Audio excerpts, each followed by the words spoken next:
Okay, welcome to the webinar, How to Pack for Your Gap Year in Israel. Like I said earlier, if you want to turn on your cameras, please feel free. We'd be happy to see you all. But if you can't, we understand as well. Okay, so I want to introduce ourselves.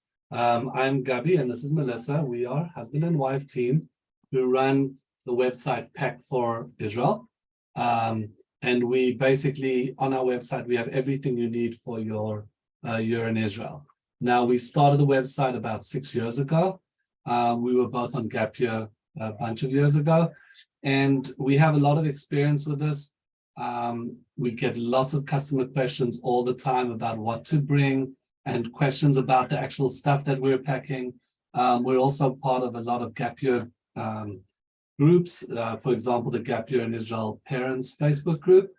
So we're interacting with a lot of parents all the time, gathering information.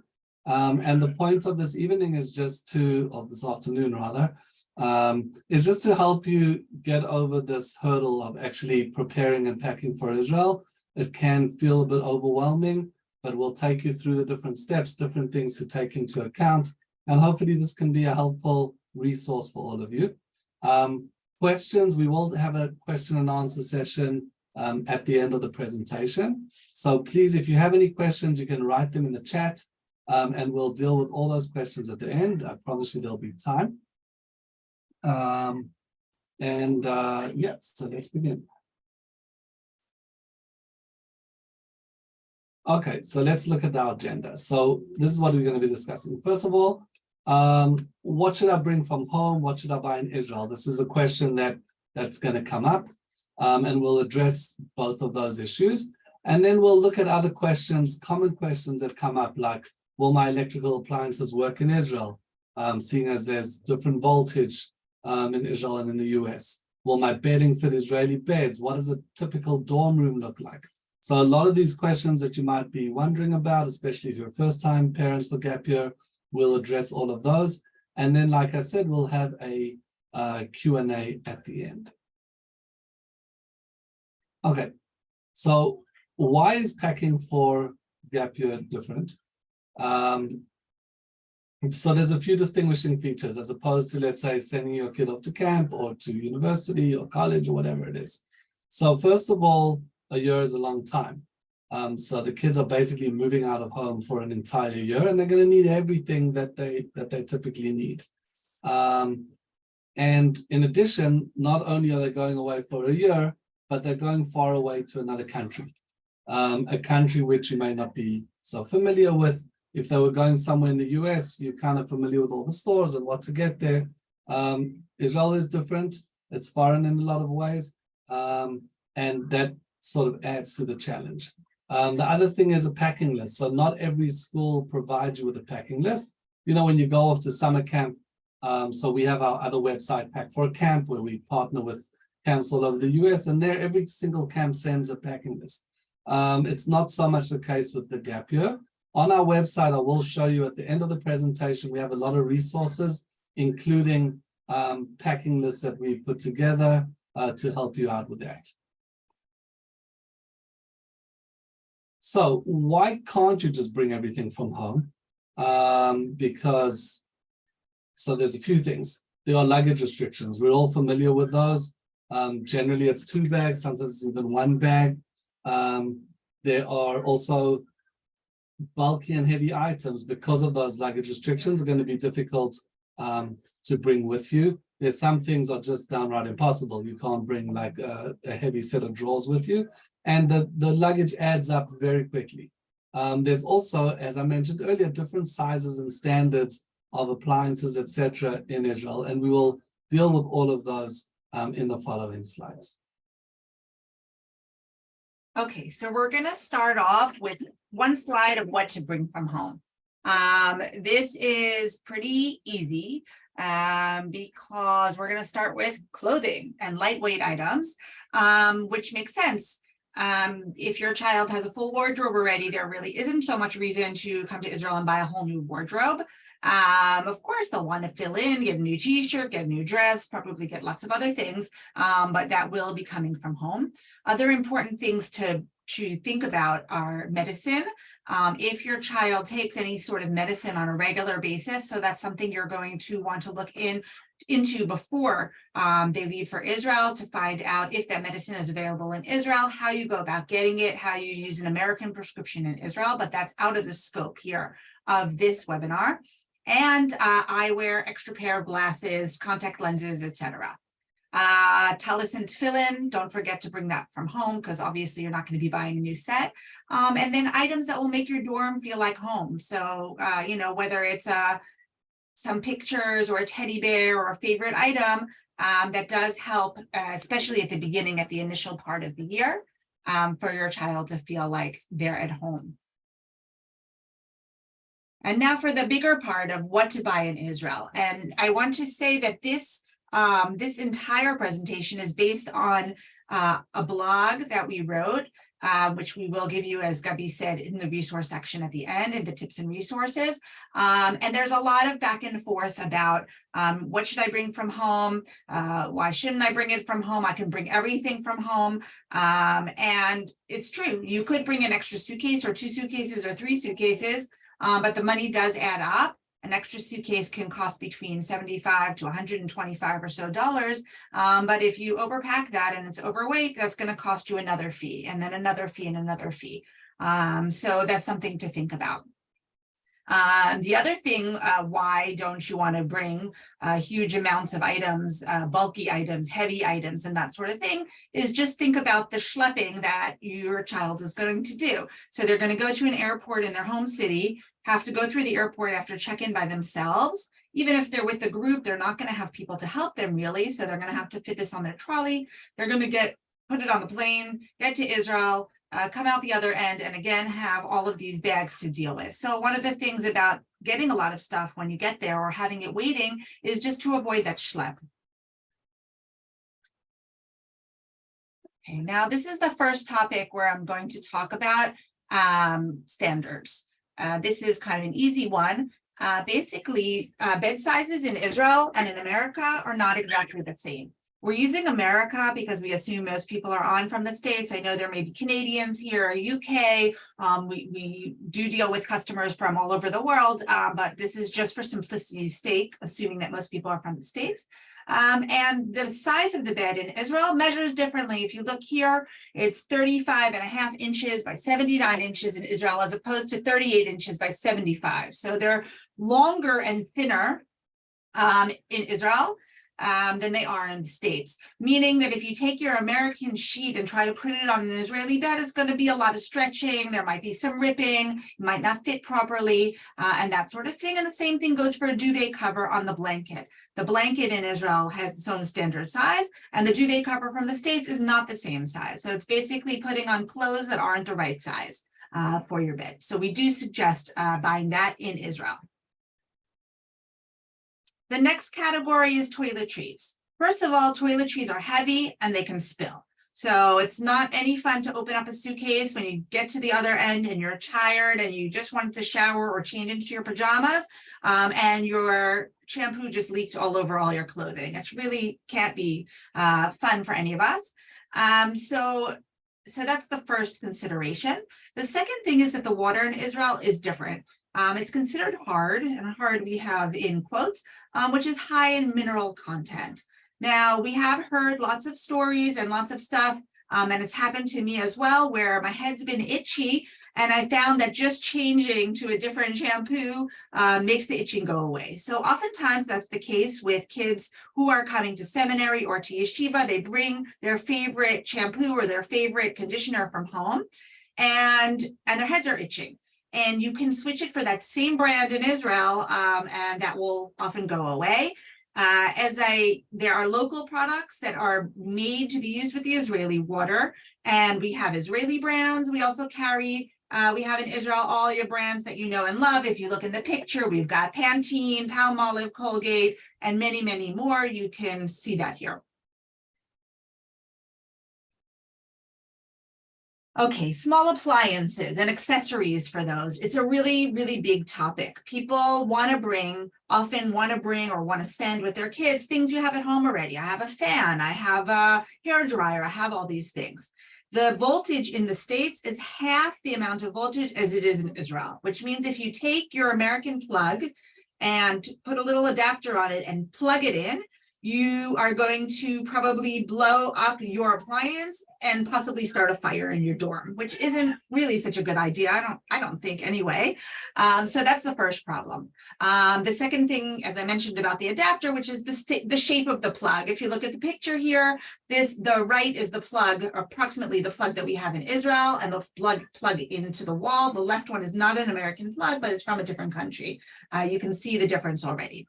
So there are lots of appliances, or some appliances, I should say, that are dual voltage, which means that they are made to be used all over the world. These include smartphones, shavers, and occasionally other items as well. If you're not sure, you need to check the product that you own that you want to send and see. If it's the case that your appliance is dual voltage, all you need is a little adapter. You put on the little adapter, it changes the shape of the plug, and you plug that into the Israeli wall. Now, lots of other appliances are not dual voltage. So there's several options. The first one is a converter. A converter is a heavier duty, more expensive item, like an accessory basically, that you plug in your product. It does some sort of conversion and you plug it into the wall in Israel. We don't really suggest that option because a lot of times the appliance still doesn't work properly. So we much more suggest, and lots of parents on the group over the years have suggested, just buying those small appliances in Israel. And I'm talking really about anything from kitchen products like a kettle or a sandwich maker or a toaster oven, to hair products like a hair dryer, a hair curler, or that sort of thing, and lots of others. One special note I will make, if you look at the top two lines here, there's also a difference in hertz. Now, probably like me, you don't really exactly know what hertz are, but I will tell you how it affects your appliances. If you send a plug-in clock from the States and you try to use it with a converter, it will never keep time properly. It will not blow up, but it will not keep time properly. It's always going to be too ahead of its time because of the difference in the hertz. Now we wanted to show you a little bit about an Israeli dorm room, because I'm going to get to one of our favorite topics, which is storage. But we've got a few pictures here of places we've visited over time here in Israel. Here you see a picture of a boys' room. This room is pretty small, and there are two boys who live here. So I know there are four in the picture, but you can already see on the right side and the left side, you've got two of everything: two beds, two desks, two shelves. And at the entrance to the room, which you can't see, there was one closet for these boys to share, as well as a small kitchenette for them to share. So we're not talking about huge amounts of space. Here's a girls' room that we visited. And you can see here as well, this is a room, you can't really see the size of the room from this picture, but you can see, I can tell you there were 3 girls in this room. You can see the closet on the right side, and that was the closet for all 3 of the girls to share. Each girl had their own desk. If you look under the desk over here, you can see that they used a 3-drawer storage, and they had a few of these in this room. And here's just a few other things. You can see that same storage over here. You can see in this room, that was the entrance to the first room I showed you, how someone was, they were using the over-the-door storage for their shoes. And over on the right here, this cute little kitchenette, which really doesn't have that much space for anything. So I'm going to talk about storage solutions for a moment. And the solution is really to try and utilize all the space that you can, whether it's extra drawers under the bed, over the door, and all sorts of other creative storage solutions, because you just need to make more space. The more things you have or the more things you bring, you're going to have to make more space. Now, again, this goes back to the bulky. This set of drawers, for example, is not something that you're going to bring on a plane from the States. It takes up too much room, it might break, etc.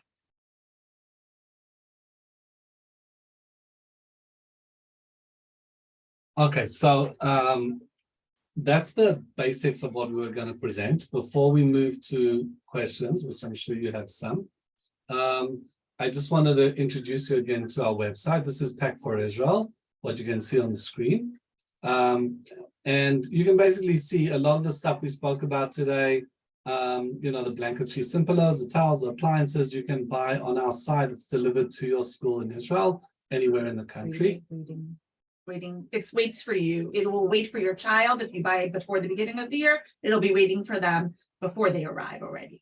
Right. So yeah, we coordinate with the schools and it's all there waiting for them in clearly labeled packages. What we also have on the website are tips and resources. So over the years, we've created a lot of content to really help you prepare for your journey. So as you can see here, we have a weekly newsletter. I mentioned the packing list earlier, so I'll give you an example of the packing list. On the Gap Year parents group that if you're not part of, I suggest you join. Someone posted like a handwritten packing list that they had created for one of their kids, which I found really helpful. And they shared that with all the parents on the group. And then we took that list, we created it into a digitalized copy on our website, and then we asked everyone to comment, and we kept sort of modifying it until we got it as right as we could get it. Obviously, packing lists vary for different programs, but that's sort of the process of how we built that. So a lot of work has gone into these resources. We've also got some guest blogs from like health professionals and mental health professionals around budgeting. We just wrote something. So go onto our website, you'll find lots of helpful resources over there. We also have, if you signed up for the website, for the webinar, you are automatically signed up for our newsletter. But if you do not want to be on the newsletter, so then the first one you get, you can immediately unsubscribe and you won't get another email from us. Okay, our website, as you can see, packforisrael.com. This is our email for any questions you may have. And I'll now open the floor to Q&A. Let me unmute you all.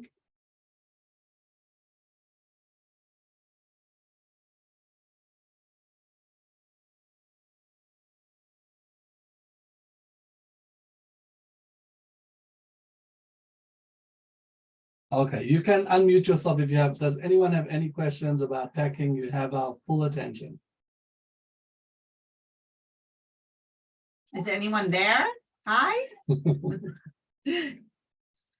Hi, if you can just unmute yourself, Marian. Hi. You should be able to. Otherwise, you can't. 1 second.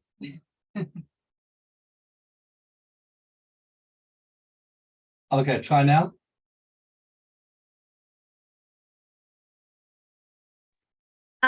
There we go. Hi. I showed my face. I'm sorry, I was unloading groceries, but I listened to every word.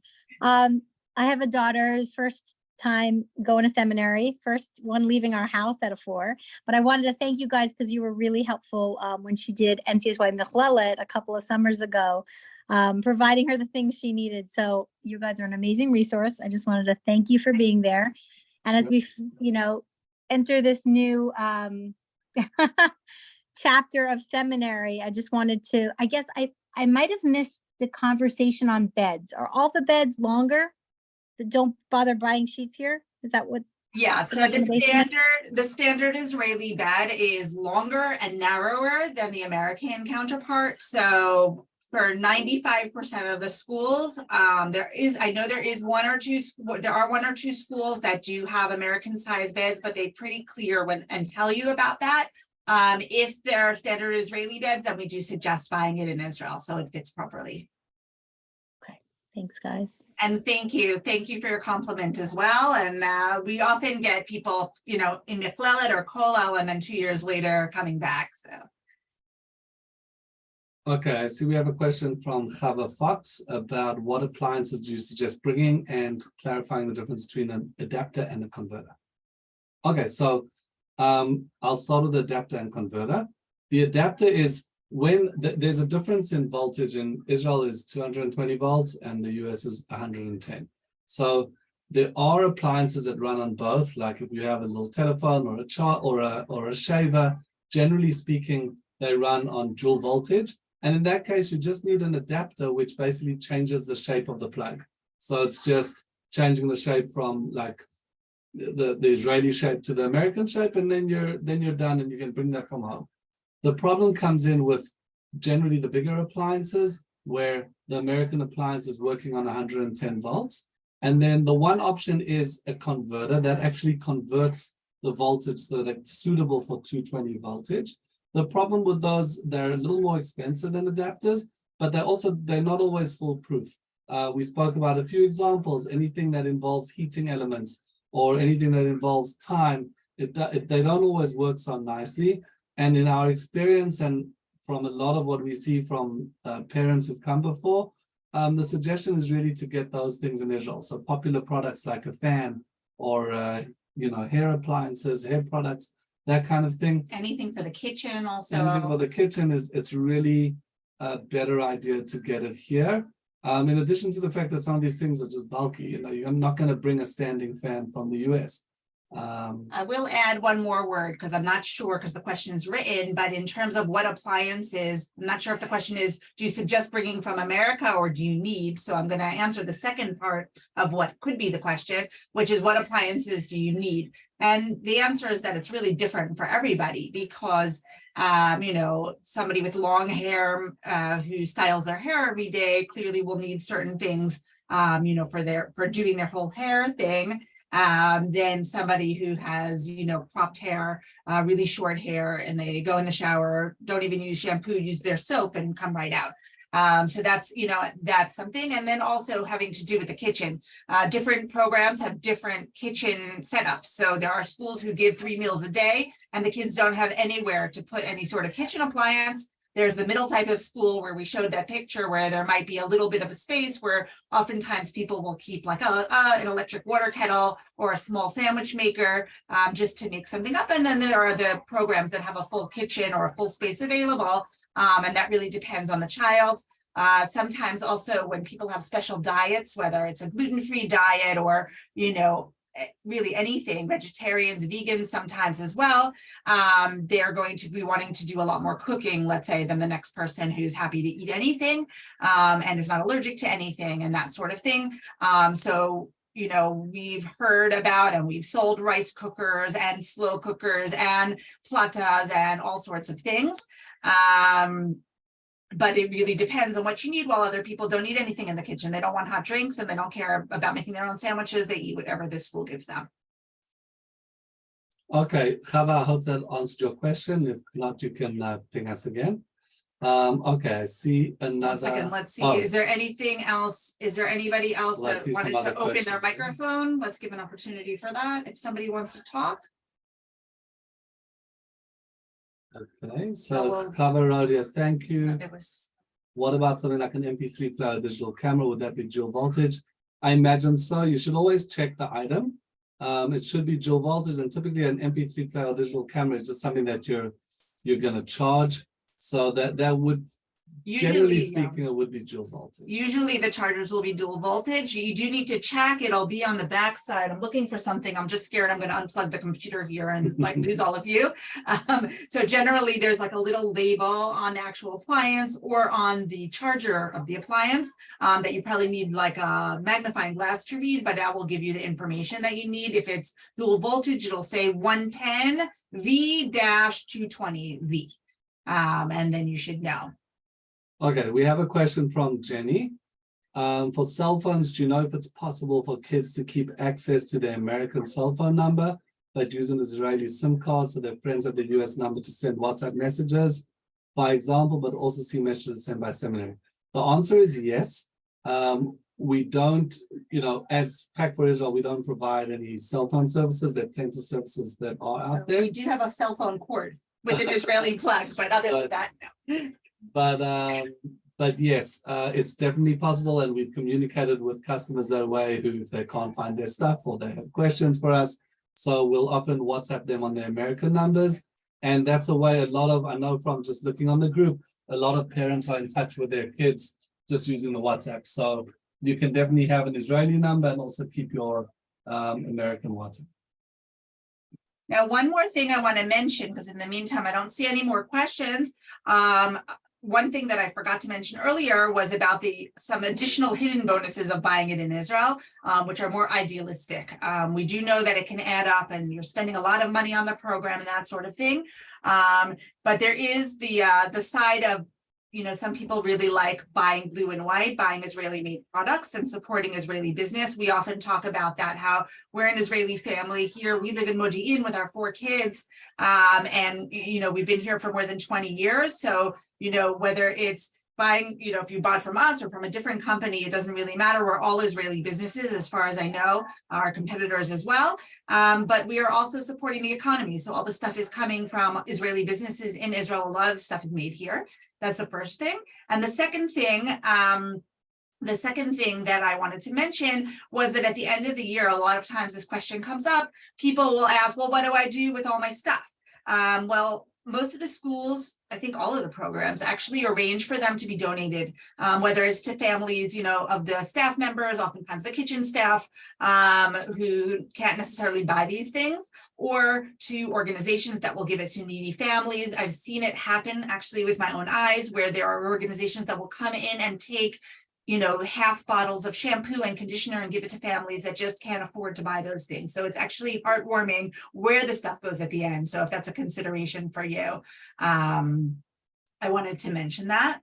Okay, so a few more questions have come in. This is a very important one. Is Ari Goldwag your brother-in-law? He's my brother. He's my brother-in-law and he's her brother. So, yes, the famous singer Ari Goldwag. Yes, we have Yichus, and we also my parents-in-law are Murray and Merrill Goldwag. They have a store in South Fallsburg at the Fallsburg. He's commonly known as Murray the Sock Man. So that's some of our yichus. Some more questions. So we have here, will you be emailing the packing list? So we will email links to our resources. When you subscribe on our site, you can download the packing list. But we can we'll send that through for sure as part of the follow-up email. We have another question. What's the weather like? Would I need more sweater-like clothes, heavy coats, scarves, or summer? Both. You need both. I'll say right now it's boiling hot here, so you can see I'm in my short sleeves. So is Gabi. But in the winter, it also depends exactly where you are. But Jerusalem, the Gush, Tzfat, it can get very, very bitter cold, rain, occasional snow. If people think they're lucky if they get snow. I haven't seen snow in about, 7 or 8 years. But it can be very cold, bitter cold in the winter, and very hot in the summer. And one of the things are that the houses aren't heated the same way in Israel as they are in the States. The insulation isn't as good, so it might be cold inside as well.